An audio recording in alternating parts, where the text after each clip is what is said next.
My first guest can do it all. She sings, she dances, she acts, but most of all, for a long, long time, she's been making us laugh.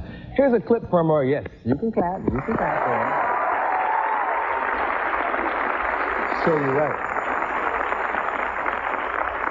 Here's a clip from her latest special, AT&T Presents Julie and Carol Together Again, which airs December 13th.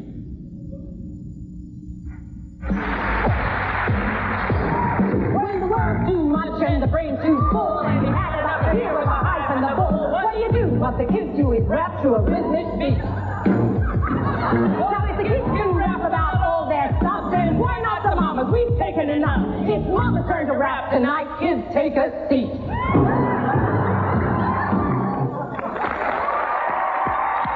Sure, you're right. Give it up for Carol Burnett.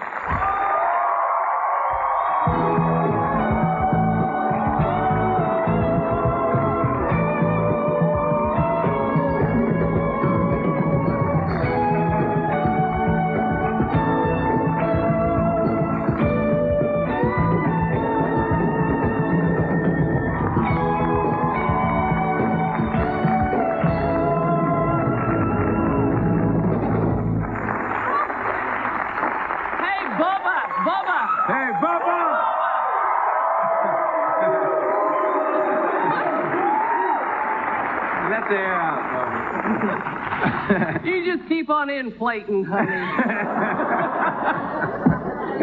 Oh, guys, have you seen those new tennis shoes that you pump up?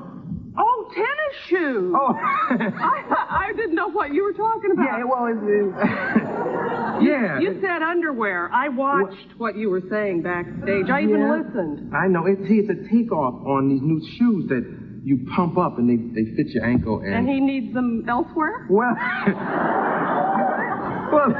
never mind.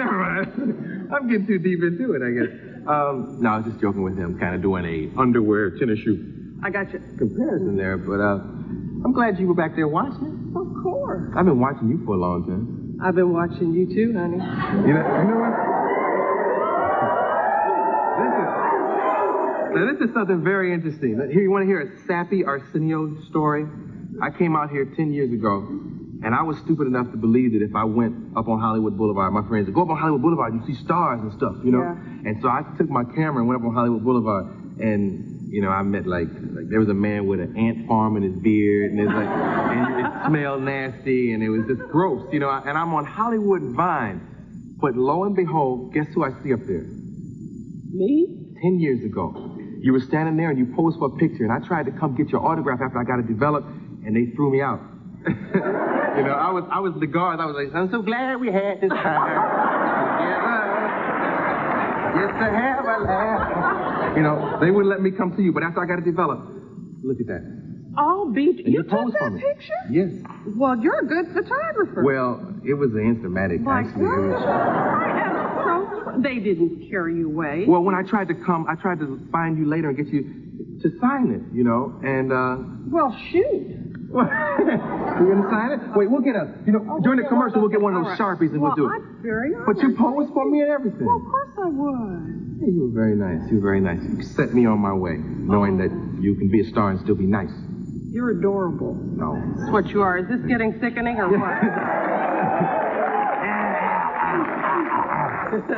You remember the first time you ever signed an autograph?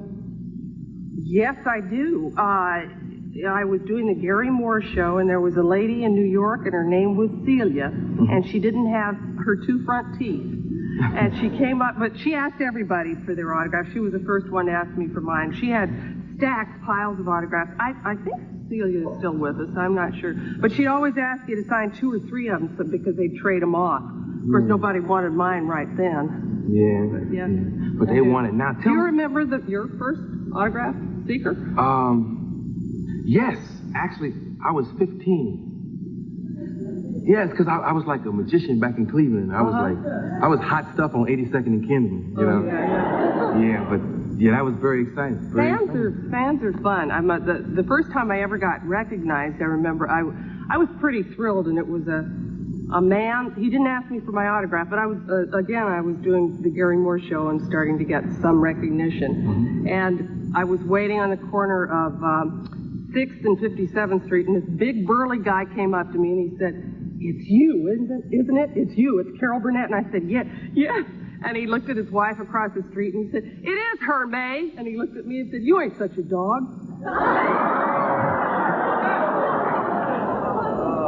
Wow. Yeah. It was a left-handed compliment, but that was the first thing that was the first thing I ever remember about being recognized. People say the darndest thing. Don't they though? Do you know who you are? They say that a lot. They give you that? Uh-huh. And what do you say to them?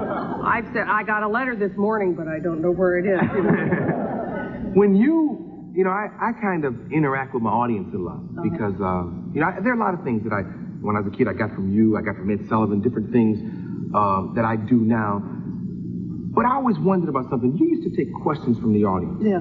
Was that planned? Did you know what they were going to ask? No, I never did. That's why some of them were so, they were never a plan. And I got thrown several times. But after a while, it got to be, sometimes the same questions would, how old are you? How many children do you have? And what are your measurements? And those things would come up just about every week. So you did improv when you did that? Oh, yeah. But it was fun. One lady, she just said, "When are you going to get on with the show and quit doing this?" And another one wanted to know what I cleaned the floors with, like what the wax was that we would use on the floors. Yeah. Like that. Yeah. One lady got up and sang a whole song one time. She was wonderful.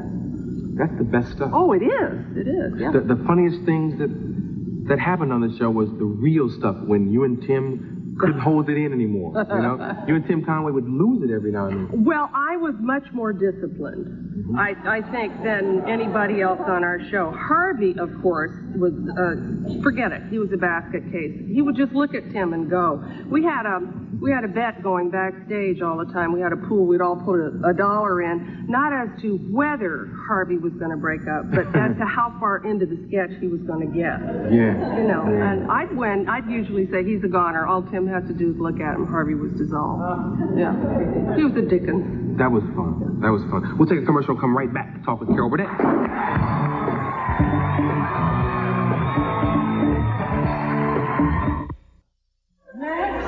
Yes, madam. Is there someone there? Yes, madam. Good.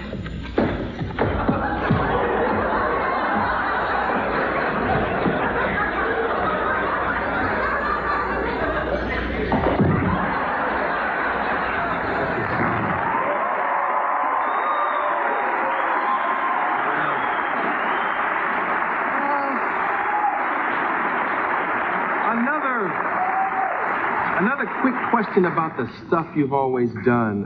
You walked out and you did this to the audience. Yeah. How did that start?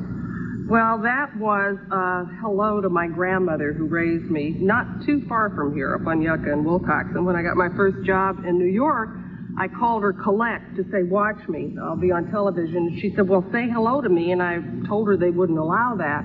So we worked out pulling the ears. And so I've done that. This earlobe is a little bit longer. I've been doing this for years. It was your little code. Yeah. It means hello, I love you, your check's on the way. Yeah. Did you by any chance watch this show Friday night? I heard about it. I didn't watch it Friday night, but I heard about it. Louis Anderson was on. He's written a book, Letters to His Dad, and his dad's dead. His dad was an alcoholic. And I went to the Comedy Store Friday night, and I was talking to a bunch of guys who related to the situation. A bunch of famous comedians, all with relatives or real close people who were alcoholics. And you had a similar experience coming up. Yes, I don't mind talking about it either. In fact, I've written about it and I've talked about it many times. My folks both were alcoholics, my mother and my father. My dad was one very early on, and my mother developed into one in her 30s. And they both died when they were in their mid-40s.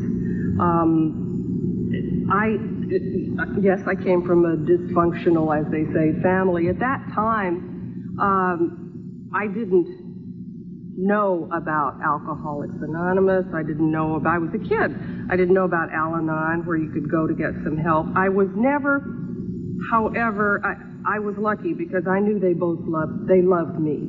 I was not abused by them. I learned later in life, of course, that it was a disease. But when a kid's growing up with that, you think, well, it's got to be my fault. I have to be doing something wrong, or they could change.